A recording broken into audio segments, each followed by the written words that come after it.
안녕하십니까.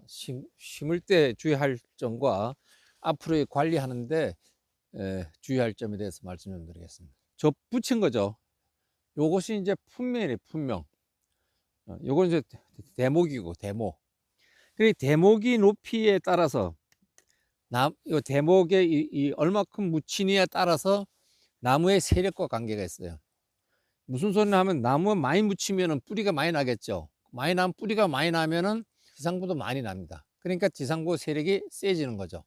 그 세력을 낮추려면은 이 노출을, 뿌리 부분을 노출을 많이 시키면은 나무는 천천히 자라게 됩니다. 그래서 우리 심을 때 평지다 심는지 아니면 경사가 있는데 심는지가 또 중요해요. 경사가 있는데 심을 쓸 때는 여기 이렇게 파서 이렇게 긁어내게 되면은 긁어내게 되면은 문제가 없습니다. 그냥 긁리게 지는 거고. 그러나 이 평지에 심었을 때 긁어내봤자 여기에 웅덩이가 생기면 또 물이 들어가잖아요. 그러면 물이 들어가면 여기에 썩습니다. 썩으면은 뭐 역병이라든가 병이 생겨요. 그러니까 우리 모든 식물이 다 물이 고이면 안 되게 되어 있습니다. 그러니까 물이 고이지 않는 방법으로서 이제 재배를 해야 된다 이렇게 말씀드리고, 이 세력이 약하다 그러면은 대목을 좀 묻어주면 돼요. 그리고 보통 이제 우리 중생종일 때는 한 10cm를 남깁니다. 그 다음에 이제 만생종일 때는 세력이 좀 세니까 20cm 정도 남겨요. 그게 기존에 뭐 18cm도 남길 수도 있겠죠. 그렇게. 그리고 이제 1년 전에 이 가온을 심기 전에 딱 이렇게 파놓고 흙을 덮은 후에 놔두면 땅이 들어가고 이래야 돼요. 들어가고 울룩불룩 해요. 그래, 그 다음 봄에 다시 여기 골군 다음에 나무를 심는 게 좋습니다. 그냥 바로 나무를 파고 심으면 이게 쑥 들어갈 수도 있고 그렇습니다. 그렇기 때문에 들어가 보면 표면보다 더 들어가기 때문에 많이 덮일 수도 있고 이래요. 그래서 이제 나무를 식재할 때는 가을에 이 공간을 다 묶고 다 해놓고 흙이 다 안정적으로 이렇게 이렇게 치마가 됐을 때 좀 부족한 부분을 흙을 더 덮고 심으면 돼요. 이 대목 부위가 수세와 관계가 있다. 여기 수세와 관계가 있다 보니까 과일이 열리고 안 열리고의 관계도 있어요. 수세가 너무 세면 뭡니까? 영양생식만 해요. 자라는 거에 중점을 둔다 얘기죠. 그러나 여기가 대목이 노출이 많이 되면은 살기 좀 어렵잖아요. 어려우면은 꽃눈을 만듭니다. 그래, 꽃눈은 이제 5월 말서부터 6월 달, 7월 달까지 만들어지는데, 그 시기에 나무가 세력이 좀 약해야 져야만이 꽃눈이 잘 만들어집니다. 그러니까 막 자라게 되면 안 되죠. 그래서 우리가 나무를 심었을 때 처음에 1년, 2년까지는 나무를 좀 키워야 됩니다. 첫 해는 잘 안 커요.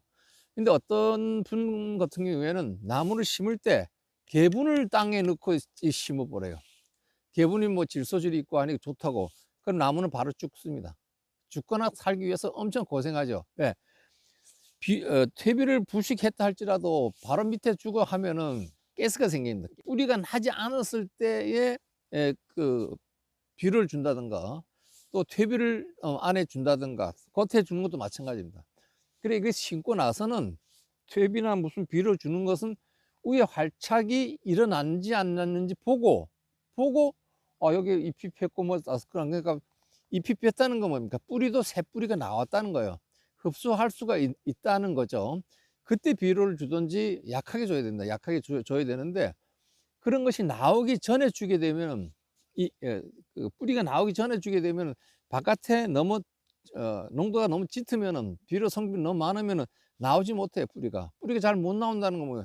잘 못 큰다는 얘기가 되는 거예요. 그래서 심고 나서 막 비료 막 주지 말고 잎이 다 나왔을 때 비료를 주시면 돼요. 그렇게 해주는데, 그럼 비료를 어떻게 주느냐? 비료를 주실 때 요소 비료는 이 토양은 마이너스예요. 마이너스. 그래, 뭐 산성 비료는 플러스가 있어. 산성이 있고 뭐 중성이 있고 뭐 이렇습니다. 그런데 요소 비료는 하여튼 뭐 한 15일 정도 흡수를 잘해요. 그 15일 이후가 되면은 마이너스, 이게 땅이 마이너스니까 마이너스 형태로 바뀌어요. 요소 비료가.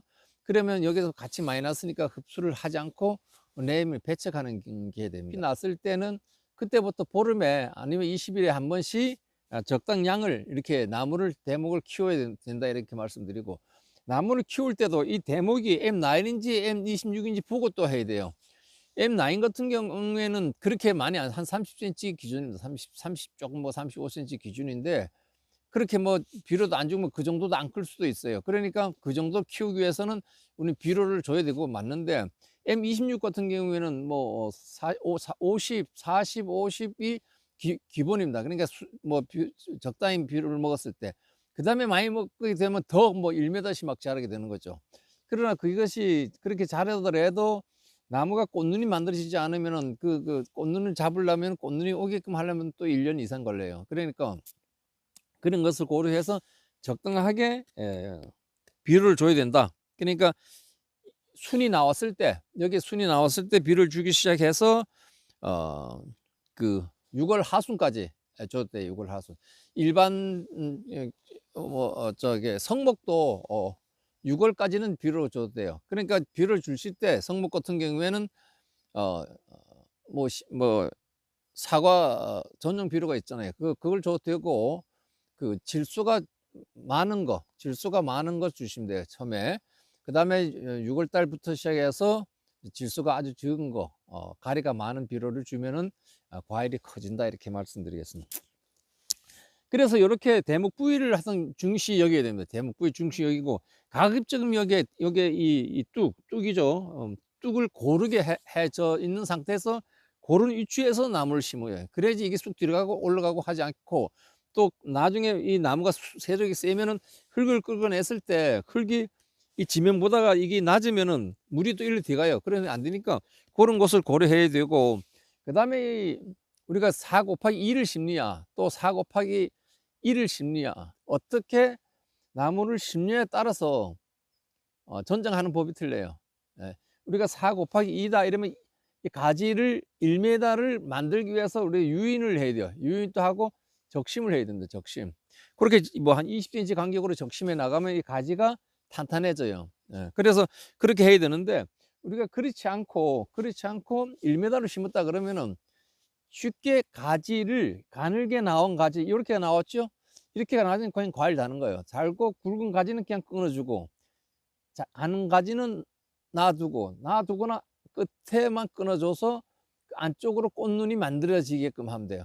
그래서 초밀씩 심으면 유인할 이유가 없어요. 그냥 가는 가지만 일단 나오게끔 우리가 전정을 하면 돼요. 굵은 거 끊으면은 굵은 걸 예를 들어서 길게 끊으면은 눈이 3개 4개 나오다 보면 가는 거 나와요. 저는 뭐 그렇게 하는 게 제일 편하다고 생각하는데 나무의 습성을 알게 되면은 뭐 나무 키우는 거는 뭐 그렇게 걱정 안 해도 돼요. 저 같은 경우는 이거는 이렇게 좀 길게 이렇게 뭐 나무의 품종에 따라서 여기 끊어주는 것이 뭐 길고 짧게 해야 되는데 뭐 예를 들어서 뭐 그 시나노 골드 같은 경우는 가급적 길게 잘라줘요. 홍로도 역시 길게 잘라줘야 되고 후지 같은 건 눈 2개 정도 이렇게 끊어줍니다. 그래 여러 개 남겨도 끊어줘서 나오면 거기가 필요한 것만 하고 나머지는 그냥 끊어주면 돼요. 그렇게 하면 예를 들어 홍로 같은 것도 잘못 끊어주면 여기 끊어줬는데 이 위에 눈이 세게 나오면 이 밑에 눈이 안 나와요. 안 나오거나 이것이 그냥 없어지고 말아버리는 거지. 그런 경우가 있습니다. 그래서 이 중생종은 아주 굵게 많이 남겨주는 게 좋습니다. 많이 남겨주고 거기서 눈에서 나오는 눈을 가는 눈을 필요로 한다면 가는 눈 놔두고 나머지 눈은 끊어내도 되고 그런 식으로 해서 나무를 키우는 것이 좋겠다 이런 생각을 나름대로 해보고 4 곱하기 2라 하면 이 수식에 이 크립 이런 걸 해서 처음에 신초 나올 때부터 지렛대식으로 이렇게 해서 가지를 만들어 줘야 돼요. 여기 1m 공간이니까 가지를 1m를 만들어 주기 위해서는 뭐 이 상부 상단 뭐 이렇게 상부에서 뭐 중단부 하단부 상단부 이런 식으로 나눠 갖고 뭐 이렇게 또 키워 나가면 돼요. 그런데 1m일 때는 그냥 가는 가지만 남겨놔도 굵은 가지는 끊어서 가늘게 나오게끔 하면서 전정하면 돼요. 그냥 아주 편합니다. 편하고 또 요새 뭐 구엽트리를 해서 다추게 하는데 그것도 나무만 관리 비료를 참 잘 줘서 나무만 잘 크게 하고 여러 개가 다추기는 여러 개잖아요. 그죠? 여러 개가 같이 동시에 일괄적으로 클 수 있도록 관리를 해주면 돼요. 그건 뭐 연구를 하시면서 키우시는 분들이 생각하면서 그렇게 키우면 됩니다. 그래서 그렇게 해 주시면 되고 오늘은 그 방제에 대해서 이렇게 심었을 때 과일은 안 달리잖아요. 안 달리니까 방제하는 것이 이 과일의 큰 과일에 관련돼서 그렇게 방제를 하지 않아도 되잖아요. 다만 여기에 이제 뭐 저기 벌레하고 갈반병이 문제죠. 그래 갈반병하고 벌레에 관련된 나무 순을 잘 못 크게 하는 뭐 복숭아 순나방, 뭐 아니면 사과 혹진딧물, 뭐 이거 두 개가 제일 걱정이죠. 그래 그러한 살충제를 쳐주면 되고, 살균제는 이제 갈반무늬병, 뭐 전무늬 나기병인데 다 쳐주면 돼요. 그래서 제가 여기 방제력을 하나 만들어 어제 학교 가니까 학교 선생님께서 만들어진 게 있더라고요, 여기에. 그래서 요걸 올려드리겠습니다. 살균제 중에서 우리 갈반병, 갈색무늬병 방제, 그것만 잘 하면 되고, 그 다음에 뭐 다른 건 내가 볼 때는 크게 없어요. 크게 없으니까 요거 하시면 되고, 지금 만약에 유목이 아니고 성목인 분들은 지금 기계 유제를 안 쳤다고 생각하면 뭐 사과 응애가 있다든가, 사과 면충이 있다든가, 깍지벌레가 있다든가 이런 것이 있으면은 기계 유지를 쳐주는 게 좋아요. 이게 쳐주는 게 좋은데, 지금 발화가 아직 안 됐으면은, 발화 전에는 이제 5 내지 7리터 정도 넣으면 돼. 그래, 그 농도로 이렇게 좀 넣어도 되고, 만약에 발화가 될 때, 발화가 이렇게, 발화라는 건 여기 터질 때 말이죠. 터지는 순간. 그 순간일 때는 이제 좀 4 내지 5리터 저 농도로 넣어서 기계 유지에 살포를 하시면 되겠다, 이렇게 말씀드리고, 또 지난번에 또 우리 임계 저희 아는 분이 또 청태 제거에 대해서 전화가 왔댔는데, 청태는 우리 발화 전에는 그 7 내지 8리터 물 500리터에 넣고, 그 다음에 발화길 때, 발화가 될 때는 4 내지 5리터 정도 적게 넣으면 되겠습니다. 이것은 빙초살은 이제 99.9 넣는데, 이것은 관리를 좀 뭐 손에 닿거나 뭐 잘못 뛰거나 그거 하면 안 돼요. 그게 아주 위험하거든. 그러니까 그 병초산 하실 때는 그 신경을 쓰셔 갖고 이제 그 뭐 타거나 이렇게 해야 돼. 튀면 안 돼요. 튀면 안 되고. 그리고 이거 그 청대는 심하면 과일까지 가요. 근데 저 같은 경우에는 이렇게 좀 있어도, 이 하부에 있어도 그 애는 있었는데 그 다음에는 없어지더라고요. 없어지기 때문에 나는 뭐 안 치고 그냥 없앴는데, 만약에 친다 하면은 그 있는 부분만 이렇게 창제를 해 주시면 되겠습니다. 전화가 또 이렇게 와서 오늘 여기까지 하겠습니다. 감사합니다.